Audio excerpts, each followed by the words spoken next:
Okay, here we are. I will spare some time. So let's let's start. What is the first topic we are going to face when talking about economics, and why? It is scarcity. So every every human being is actually not even human being because animals work the same, is always concerned about its or his resources running out. So the main concern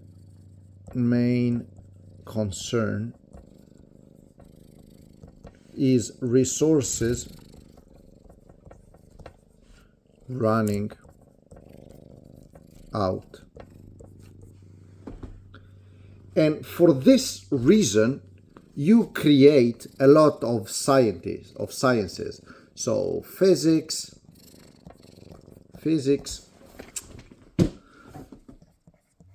math, econ, and all these sciences have the target of solving this said problem. This is, evolution instinct. I know that I'm writing not very nice, but I hope that the audio is going to help. So, Yeah. shall I? You don't really need. I'm just lecturing. You are more than welcome to take down your own notes. If you wish to leave it on the board, or if you wish to have it on paper, that's fine. So please now take it as a lecture, not as notes that I'm going to deliver. If you want the notes, I can digitalize what I'm writing, and I will provide it in the following. Okay, so there are limited resources and unlimited resources. Now I don't want to go into public, private, and so on, but what is the main problem, the main source of stress? So stress source is what?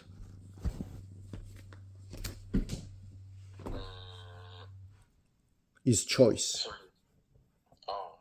Oh, so we're just discussing the basic economic problem right now. Yes, we are starting from the beginning, and I am going to recap the whole thing. Oh, wow. All right. Okay. So Listening. freedom is bad because you never know what choice is going to be better. So choice is bad. And whenever you have to choose between choice between two goods, what arises?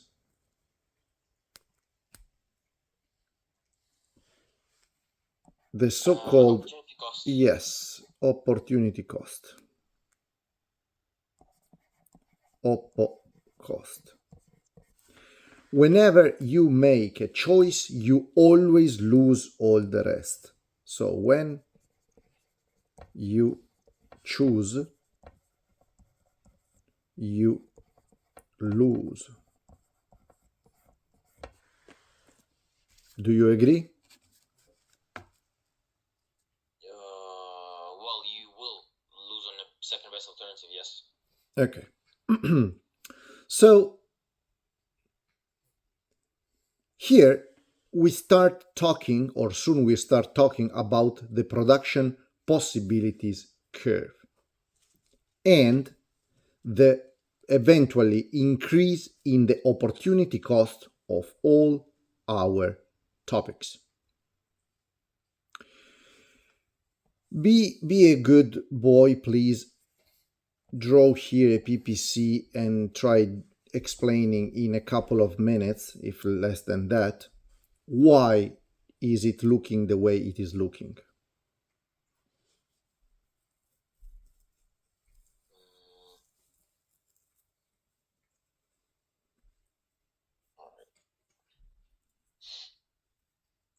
PPC curve. Okay. Something like that. So that would be output.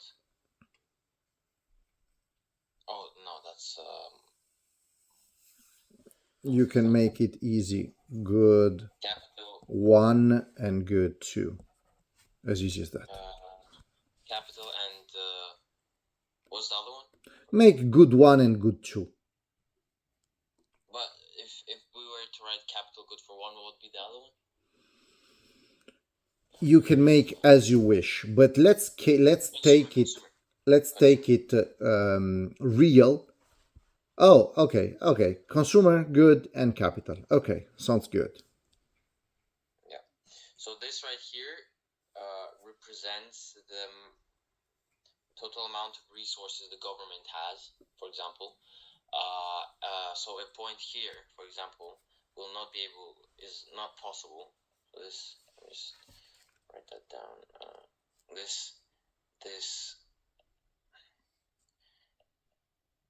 not possible. So also a little hint. If you go to the stroke settings, you can press on the line and then make it so that choose the fixed type of a line, so that it doesn't look like this. Okay. But it looks like this. So okay. How hard you press won't matter. Oh, okay. It is not possible, but it is feasible. I will try doing that. Not now, because otherwise I lose the focus on what I want to say. Yeah, I'll just send you a screenshot. Thank you. So this is not feasible. Point A. What about? Possible. Yeah, no, that's wrong. It is possible if the economy grows, but overall. That's why I said that it is not feasible. All right. Yeah, I'm just marking myself. Okay. What about point B here?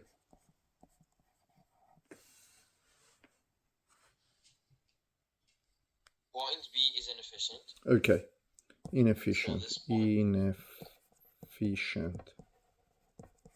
And hence, all the points here give you the locus of the maximizing, of the efficiency maximizing points. Yes.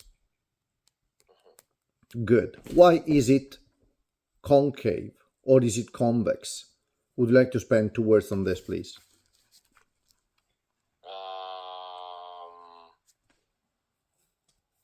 That's a good question. I actually never thought. We have seen it on the very first talk of ours. I remember we discussed that it's concave from the convex from the origin. Well, let's make it. Let's plug here a moment of a math inside. So let's write it math inside. Insight. How to remember whether a function is concave or convex? Well, let's take the barbarian parabola y equals x squared, which looks like this, isn't it?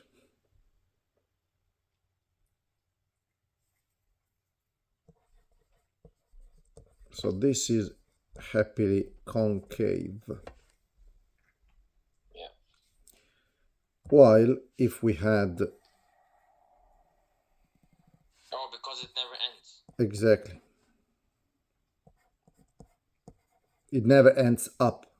It is like a cup with unlimited volume. This one instead is convex. Mathematically speaking. Math. For some reason, economists are no good mathematicians. So whenever you have something like this, they call it, this is for econ, they call it concave to the origin. Yeah. Which would make any real mathematician cry. Yeah. Okay. That said, let's go back here. Why is it concave to the origin? So we stopped on the fact that, well, for the curve to end somewhere, touching the, well, which means touching the y-axis and the x-axis. And indeed, if it were something like this, we would have problems because this one would be an asymptote, which is not physically meaningful. Asymptote. Not physically meaningful. All right. I hope I'm not making it boring. I'm making it No. quick enough. So this is the first reason. And the second reason, how can we interpret a PPC curve done like this?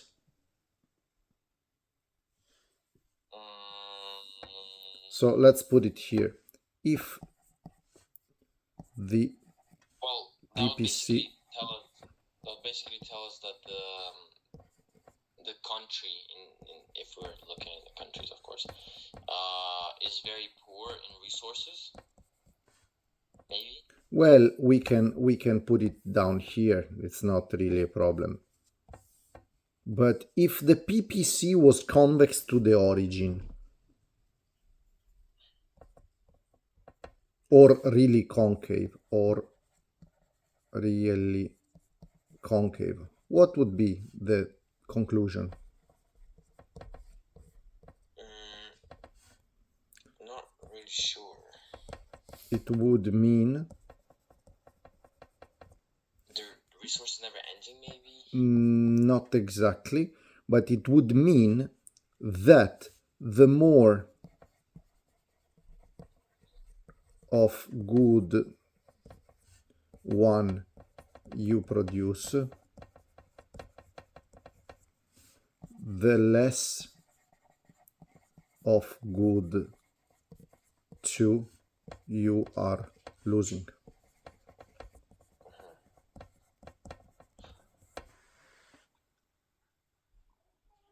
So it would be a decreasing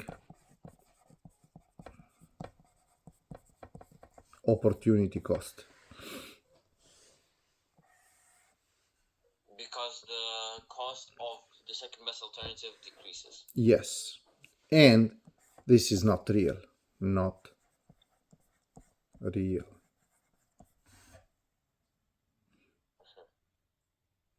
So I'll just make it a bit...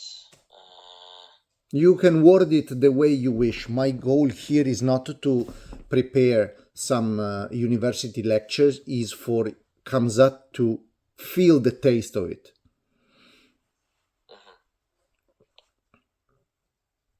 And that's the problem of formality. Whenever you make it too formal, you lose on, I don't know, concreteness, I would say. Not real, not possible. It is not physically existing. It is like dividing by zero, you know. It's one of those things that doesn't have meaningful. It's not real meaningful.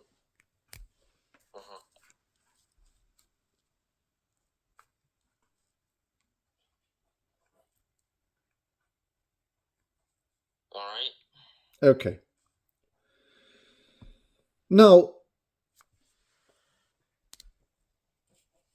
I don't want to spend a lot of time into movement of the PPC. So what happens when this goes out, when this comes in? Because we already know that any technological improvement shifts this thing out, and any type of recession shifts this thing in, isn't it?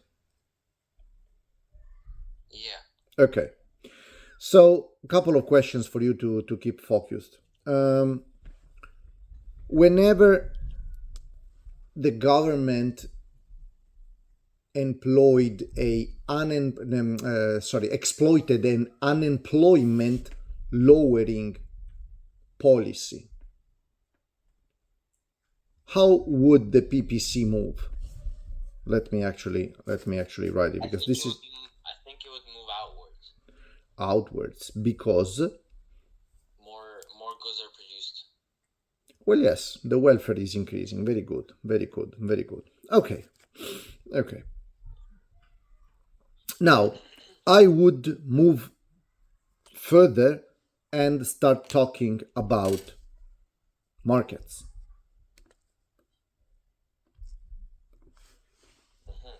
So different markets, free, mixed, planned, basically, and traditional, but no one uses that.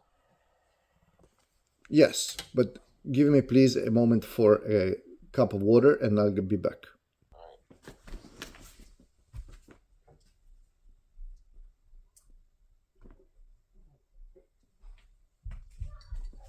Actually, the cup was already filled, so I am already here.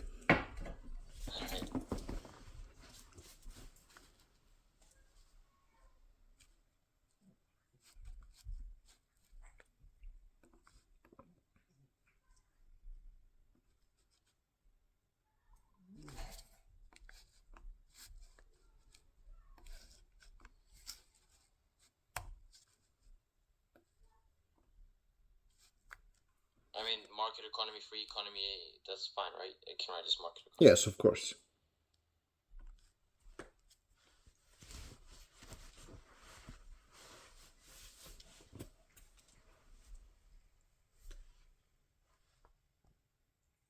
All right. All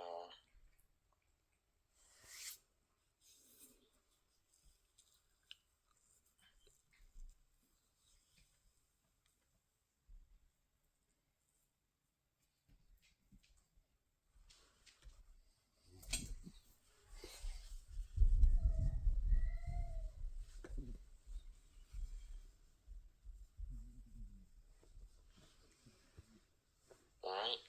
Okay, can you give me a real world example of the three types of markets? Okay, so for market economy, probably the best example would be the USA. The firms and the householders ran the demand, and the government does not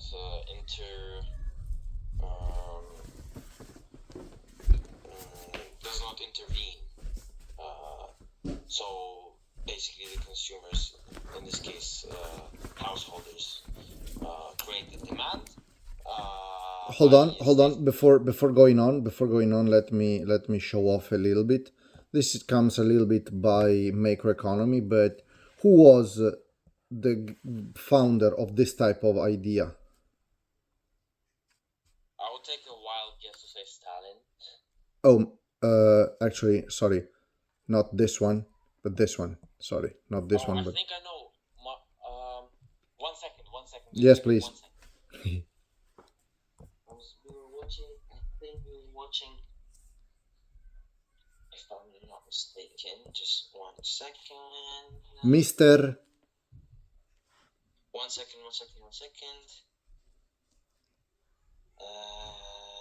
Karl Marx? No, never mind. You are too. That's You are. Communist. Yes, you are too much Soviet oriented at the moment. Yeah. No. We were like researching on him in econ because he's like. We were talking like one of the greatest economists of all time. Anyway, forget what I was saying. Adam Smith, the so-called laissez-faire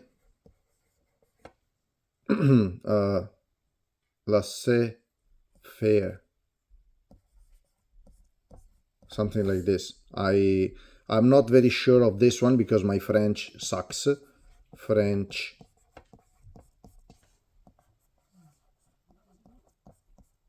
like this. But Mr. Adam Smith was the founder of the laissez-faire, like this, I guess, economy. So the government must not tip its nose in the economy. The so-called invisible market hand. Well, it is easy already. Macroeconomy, this one tells you about, well, let's write it the old way, like this.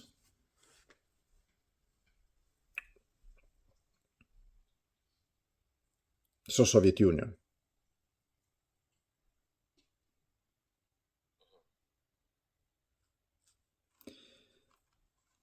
Can you give me an example, a real world example of this?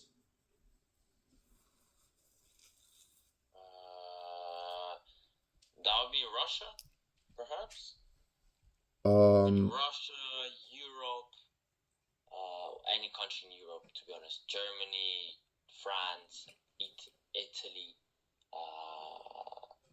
EU. Yes. Yeah, Where do you see the government intervention in this one? Well, to keep for example, one of the big problems in the US as a free market economy is obesity. Governments doesn't intervene with the health, health safety standards and requirements from um, the companies providing, and in this case, a government could step in to stop the action from happening. Okay, what else? What else? This is a very good idea, by the way, and I didn't think about it. Syndicates.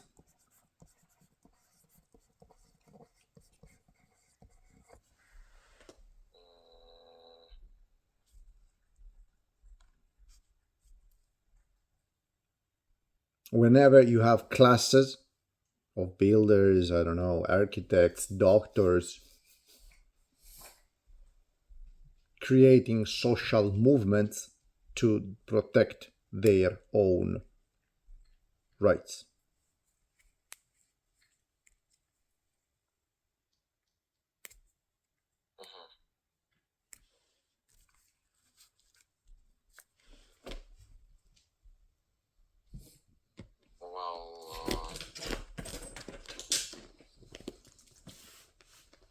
No, that's what just add this point to your knowledge, and that's it. All right. Okay, let's get back to demand and supply. So, what is the market?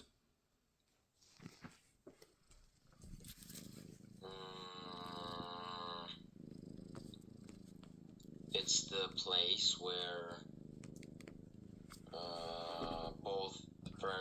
both firms trying to maximize their profits and householders trying to maximize their satisfaction, if I can say that. Their utility. System balancing firms supply and household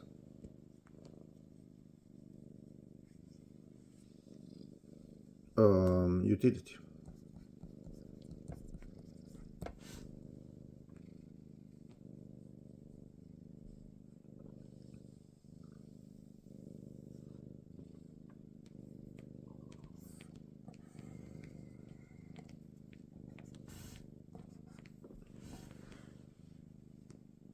How do we put down a supply versus demand graph?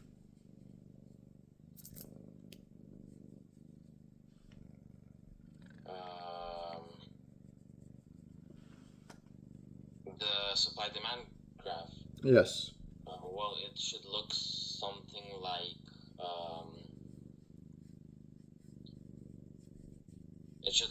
something like the X.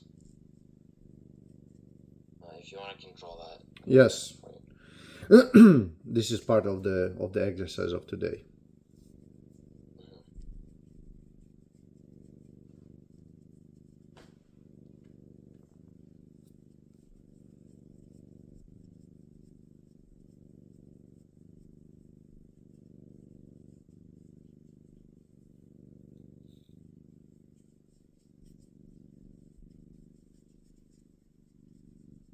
All right, let me do that for you. Please do it for us, otherwise I feel spoiled. Here we go.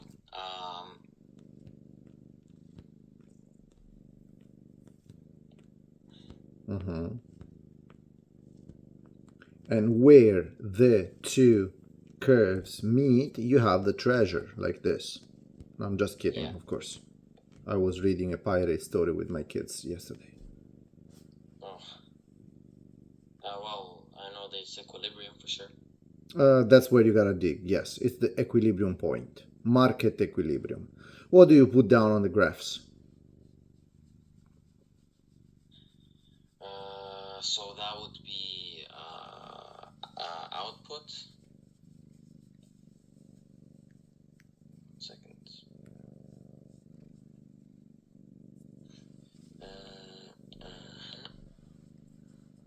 Let me just get rid of that.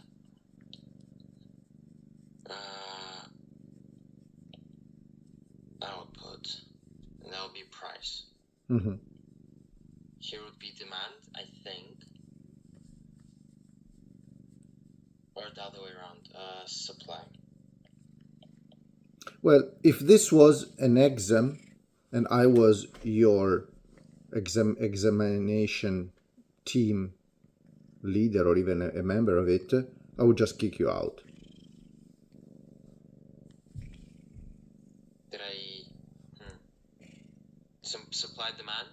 Demand. Yeah. Well, just think. Whenever the price goes up, the demand goes down. Yes. Okay. Yeah. This is actually a bit embarrassing. No need of feeling embarrassed. This is. Oh, I will take 2 minutes of lecturing, and I will get again the wow effect from you. So what you have just shown shouldn't be embarrassing.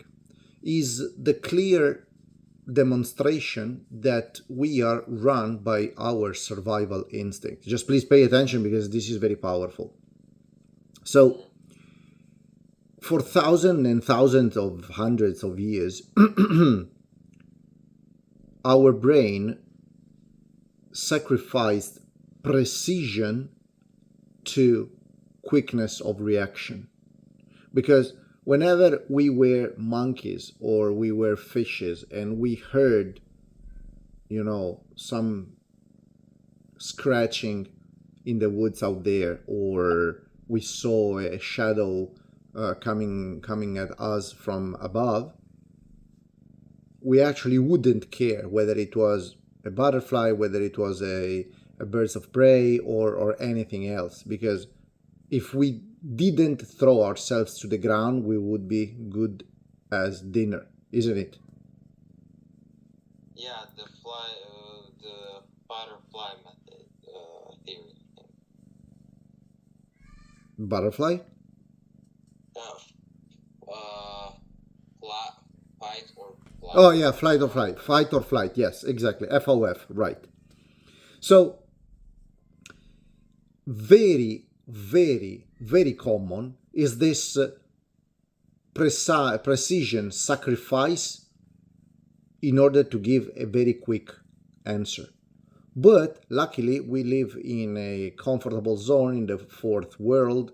I mean, where fourth is better than third, which is better than second, which is better than first, in my opinion.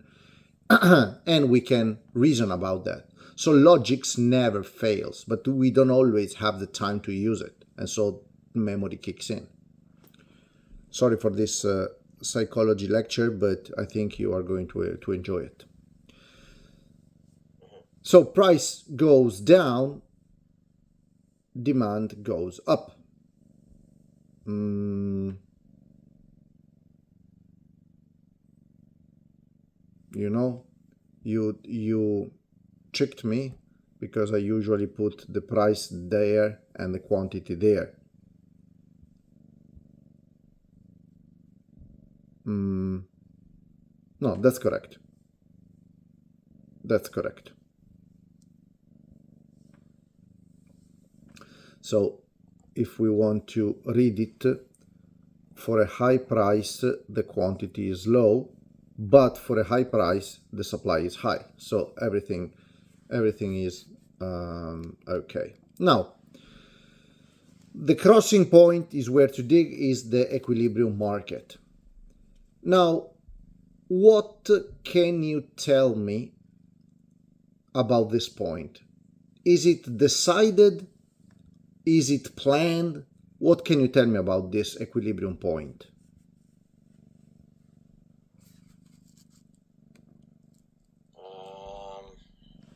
And let me put it here. So the equilibrium point is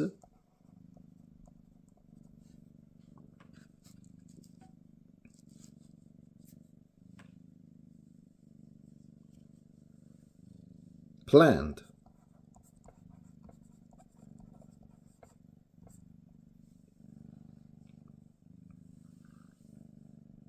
Is this sentence correct?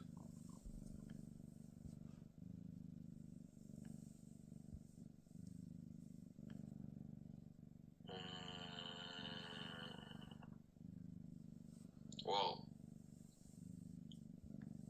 it's in the plans, the best plans. The answer is no.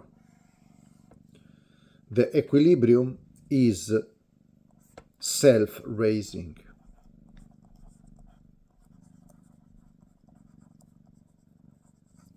Because thanks to the law of demand and supply, if the suppliers were producing here, what would happen?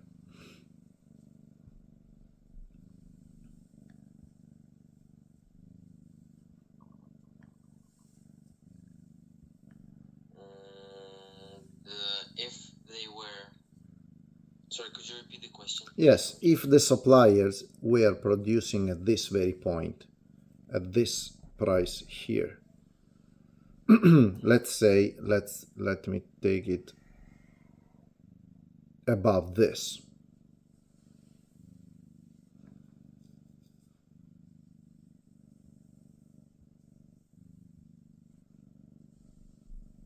What would happen with With the system, with the market, what would happen?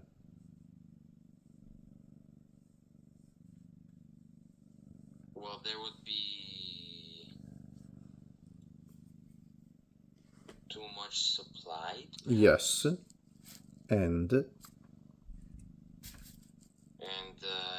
would go in a surplus. Yes, and so that's something producing, don't really look for. Of course not, producing too much surplus. What would you do if you were a firm? How could you increase your sale?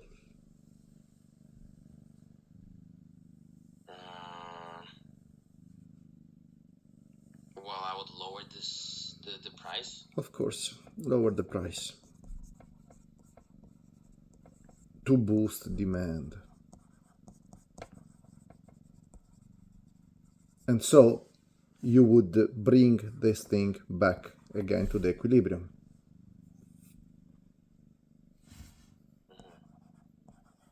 And this is not planned by the government. This is something that happens in nowadays life, because the market is a system. and as such tends to regulate itself. So markets regulate them by themselves.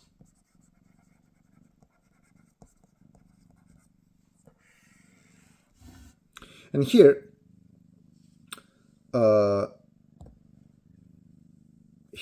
we actually open the next two questions, or the next two discussion points,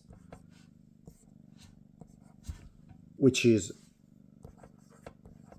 what if we had a look at the government intervention, and this idea, lower the price to boost demand, works if the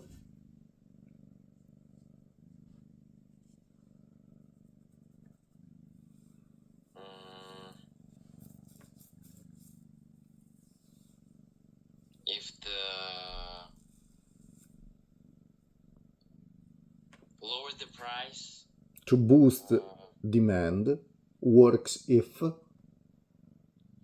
there's enough output, perhaps. We are already seeing that we are producing too much, so there is a surplus, so the output is more than what we need.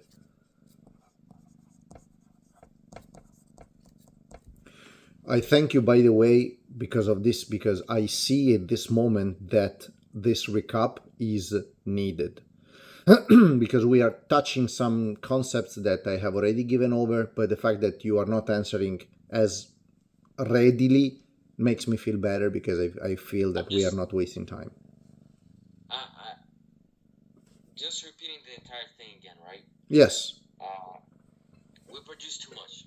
Yes. And we're going to surplus the unnecessary one. What would happen?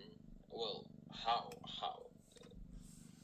By lowering our amount supplied will only work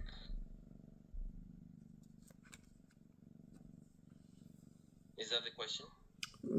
Yes, but I am not yet listening to the answer.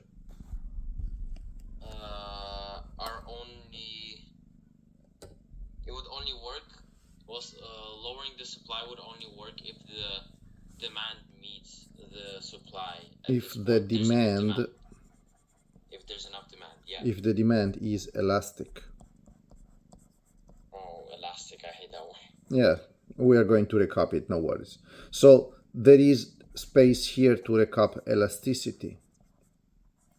But we will do it later. Now, let's have a look at the government intervention. What type of government intervention can we have a look at?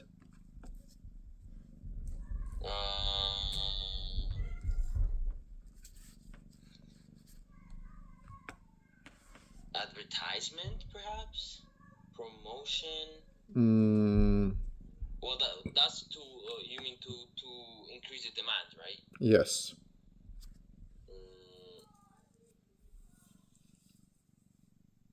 Promotion is not really a government thing to do, though. Exactly. Maybe not lower, but we could maybe, if we were the government, lower the taxes so that the firm itself could lower the prices, therefore increase the demand. Let's discuss about taxes later, because we are going into the consumer's theory as well, and the production theory. So without the production function and all that stuff, Lagrangian minimizes and so on, it won't get too far. But the easiest two things that we can have a look at are price floors and ceilings. So these are the two types of government intervention that shows that any messing up with the free economy leads to a market failure. So both intervention lead to market failures. Now, what is a market failure? That's when for example, the firms could not meet the demands of the market and they collapse. Not only. Every time you have non-allocated resources, which means inefficiency,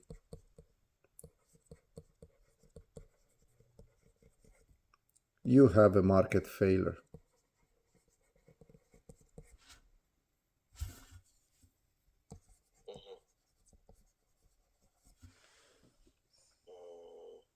You are more than welcome to put yourself down as a definition.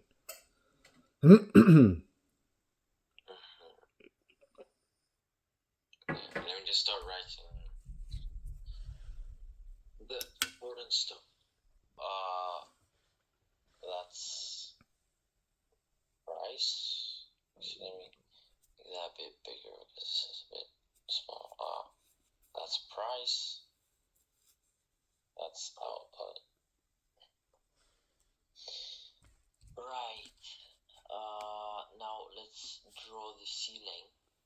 Well, let's do I choose where the floor and the ceiling is? Yes.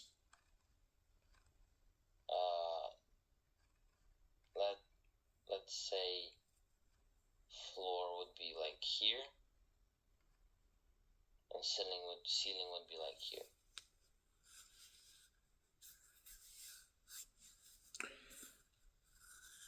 Again, it's the other way around. So, not again, but floor is above the equilibrium and ceiling is below. Because the ceiling is where you are under of, and the floor is what you are upon of. Oh, right. Okay. Just remember this one. If this is the floor, you are gonna be here, isn't it? When that was the ceiling, you are going to be there. Yeah. Okay. Quickly, All right. what are the market failures in this case?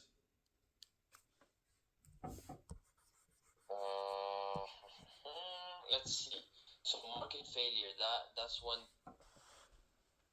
product or output is not used to its best ability. Exactly. Maybe this point here. What is that point? It's the highest. Oh, but that's for price. Only the highest for price.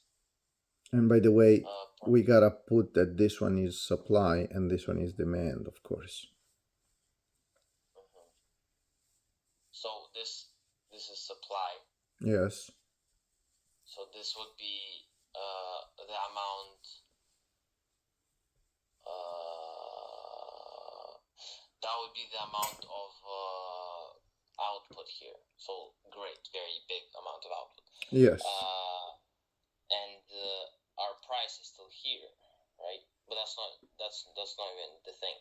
So in this case, the firm would still produce, but it would be inefficient because they wouldn't.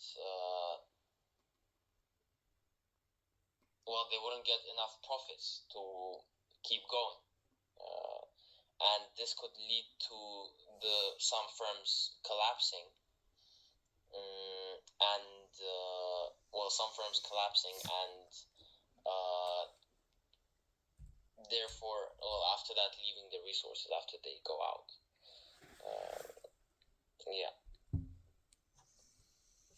So that would be the resources that are not used because the prices. That's just the way I think. You may want to, that's a good start, but you may want first to tell me what the price floor is. The highest highest price the firm could set its good at? Is that good for the producers or the consumers? Consumers. Are you sure? Oh, I mean, well, producers, yeah, because they would supply. They would want to supply more. Will they really supply more? So if this is the minimum price, this is the minimum price. So floor equals min price. How much is being produced? In this case,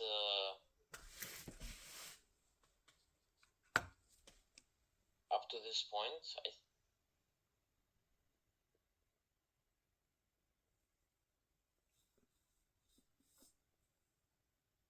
Why that point? Why that point? Oh, we don't look at the dots. We don't look at So, that dot. Perhaps here? Exactly.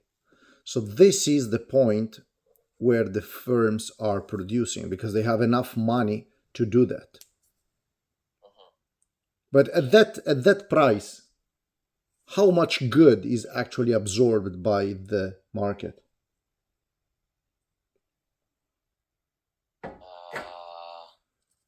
This point here. Look at what price you are referring. Wait, 1 second, sir. I need to think. Yes, that's always the good answer. Oh, no, this. Exactly. Right here. Oh. Exactly. So this is the point where this is the quantity absorbed by the market. Hence, we end up with a shortage. Wait, hold on, sorry. Surplus, not shortage. Exactly. So that's surplus. Demanded. Exactly. That's quantity supplied. Yeah. Surplus.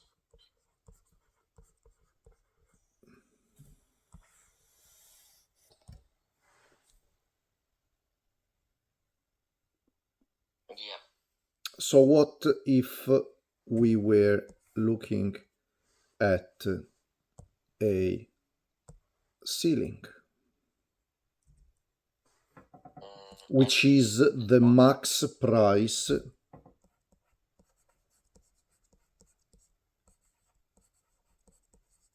firms. This could also explain. Please. At the minimum price, the demand is higher. So here, you are at the maximum price, so you are looking at this line here now. Yeah, I'm just saying that's how I can memorize that floor is on the top and ceiling is on the bottom. Okay. Because, well, yeah, that's just the way I can memorize. That's fine. That's because fine. Floor is minimum price, and minimum price means high demand, and ceiling is maximum price. Maximum price means low demand. So that's just the way I just try to find the ways to memorize it. Well, remember the following: you are on the floor but below the ceiling.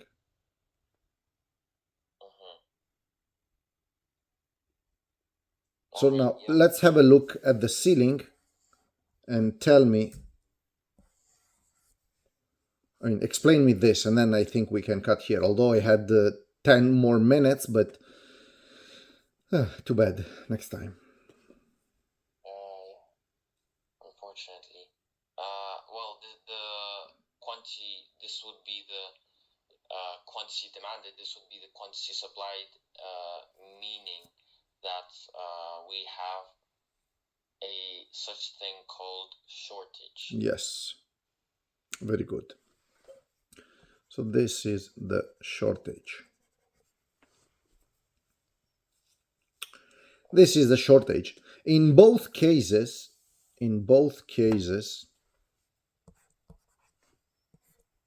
these are inefficiencies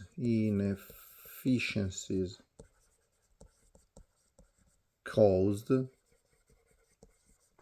by governmental intervention.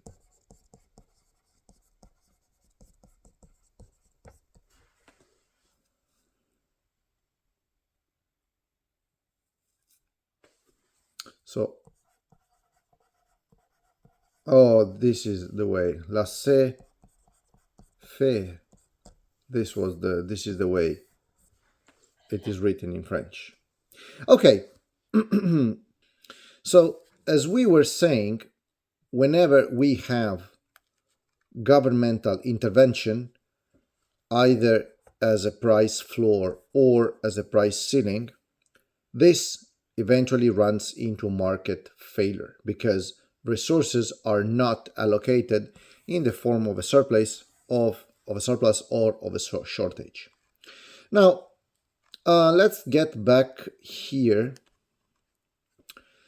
and let's have a look at the very last topic for the moment. And let's see, so price are high.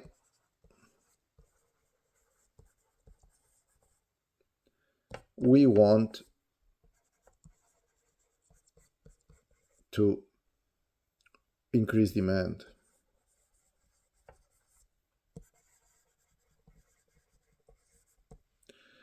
We lower the price. Okay, we are a firm. We lower prices.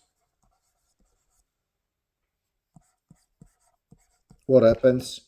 Well, it depends whether the demand is elastic or not. How do we see that? Demand is elastic depending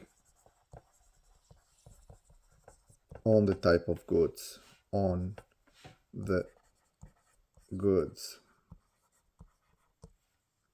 So, if the demand is flat against supply, then it is completely elastic. So, actually not like this, but like that. So here we put price and here we put quantity. And we start from the border cases. So this and this. This one, the flat curve, is perfectly elastic. Because at one price, which is this one,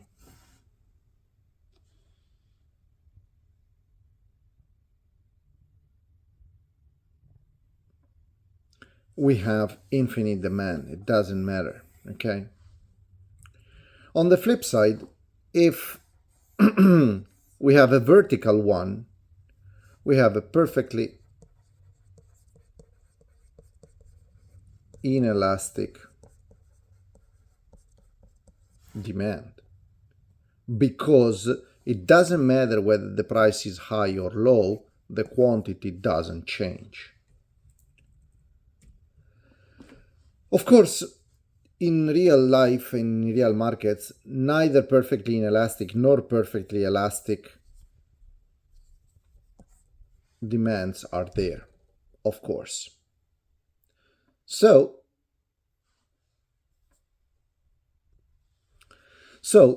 we can only have a look at this type of demands which are very elastic, or steep curves which are very inelastic. The special case is the unitary elastic line, which is something like this with slope -1. Slope unit elastic, slope -1. Now let's get a little bit more quantitative and say that if the demand is elastic, it means that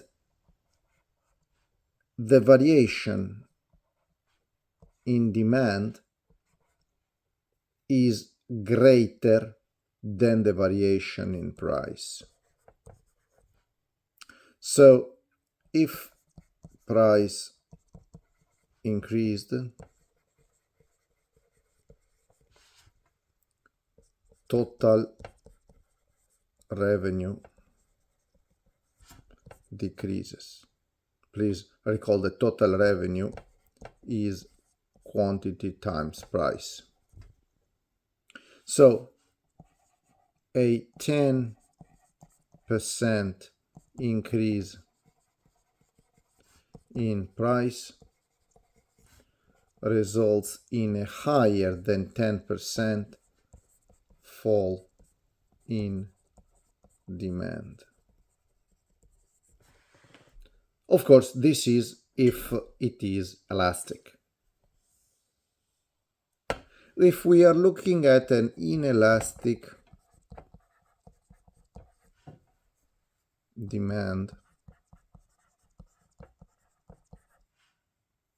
we have that delta Q, so the variation in demand, is lower than the variation in price.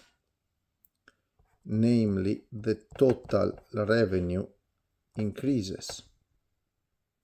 So if we had a fall in price of the 10%, the quantity demanded would increase by more than the 10%. And so P times Q goes up. Okay? Good. Now, examples. So, insulin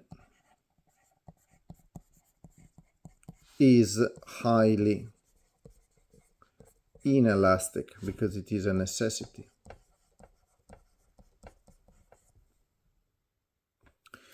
Designer bags, so Prada is highly elastic because it is luxury. And this about, so this is going to be like this, and this is going to be like that. Okay. That was it for this first week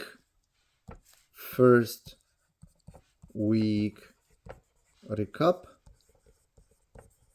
Thanks for watching and waiting for questions. Bye bye.